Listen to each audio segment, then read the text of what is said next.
Europe 1 Bonjour, le journal des sports, Raphaël Duchemin. Et Jérôme Lacroix à la une ce matin, guerre d'ego au PSG. On n'a pas vu du beau jeu, mais plutôt du beau moi-jeu hier soir au Parc des Princes. Deux stars qui se chamaillent pour décider qui va tirer un penalty. Neymar, Cavani se sont disputés hier soir contre Lyon. Le droit de frapper un tir au but en faveur du PSG. Cavani a eu gain de cause, froissant manifestement Neymar. Un penalty au final repoussé par le gardien lyonnais. Guerre d'ego.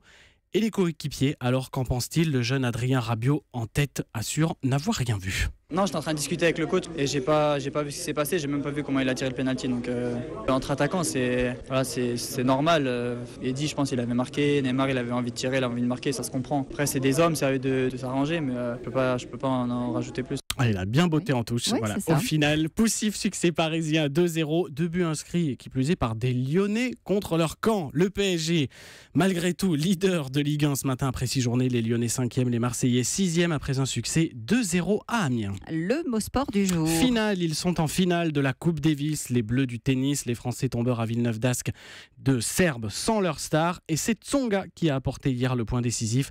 Les adversaires lors de cette finale seront les Belges du 24 au 26 novembre et ce sera en France. L'histoire du jour. Le service des sports d'Europe 1 l'a élu champion du week-end. Vous vous souvenez peut-être de l'image de la terrible blessure du gymnaste Samir Aït Saïd au JO brésilien l'année dernière.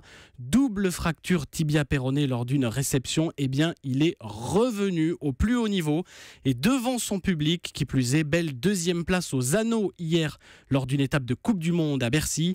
Un retour chargé de symboles après plus d'1 an de convalescence. J'ai jamais douté. Par contre, il y a eu des moments, pour être honnête, qui ont été très très difficiles.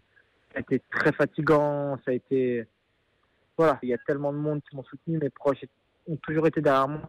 Et j'avais pas le droit. Je pouvais pas leur faire ça à toutes ces personnes. Impossible. Samir Aït Saïd, joint pour Europe 1 par Simon Rubin.